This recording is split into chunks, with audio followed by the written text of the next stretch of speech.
এই অ্যাকাউন্ট থেকে টাকাটি পাঠিয়েছেন প্রতারককে? জি ম্যাডাম, প্রতারক বলতে আমারে বলছে যে ওর নাম্বারে ওই মোবাইলটা অনেক দামি মোবাইল, ওই কিছু টাকা দেওয়ার জন্য আর কি। আমি আসলে না বুঝিয়া দিছি, পরে বিকাশে আরও টাকা চাইছিল। দোকানে আসার পর দোকানদার বললো এটা প্রতারক, আর এখন আমি আসলে বুঝলাম যে আসলে ওইটাই প্রতারক ছিল। বুঝতে পেরেছি স্যার। কত টাকা পাঠিয়েছেন? 2749। স্যার কিভাবে পাঠিয়েছেন? মোবাইল রিটার্ন, সেন্ড মানি না ক্যাশ আউট? সেন্ড মানি করে পাঠাইছি ম্যাডাম। ঠিক আছে স্যার, কাইন্ডলি নাম্বারটি জানাবেন।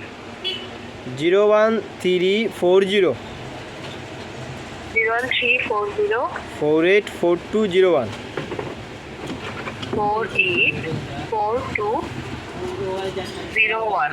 01340 484201।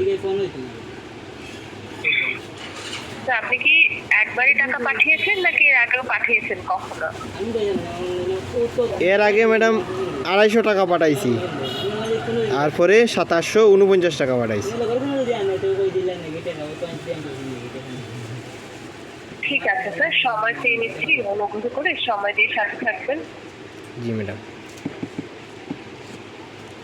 আছেন জানাবেন। আমি ম্যাডাম মৌলভীবাজার জেলাতে আছি ম্যাডাম, মৌলভীবাজার জেলা।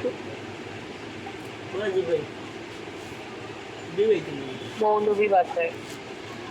স্যার আপনার সাথে যদি যোগাযোগ করার চেষ্টা করা হয় তাহলে কি এই নাম্বারে যোগাযোগ করা হবে? জি ম্যাডাম, ওই নাম্বারে যোগাযোগ করলেই হবে। ঠিক আছে এখন ম্যাডাম আমি কি টাকাটা কি ফেরত পাবো নাকি ম্যাডাম?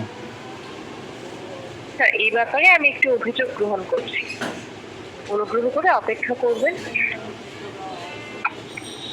ঠিক থাকবেন। জি ম্যাডাম। সময় প্রয়োজন, সময় দিয়ে সহযোগিতা করার জন্য আমি একটি অভিযোগ গ্রহণ করেছি। অভিযোগ নাম্বারটি হচ্ছে ম্যাডাম একটু কইন কষ্ট। 293756 ভাই 10 টাকা আমার দিল 293756 40। 29375640। জি, ভবিষ্যৎ প্রয়োজনের জন্য অভিযোগ নাম্বারটি সংরক্ষণ করুন।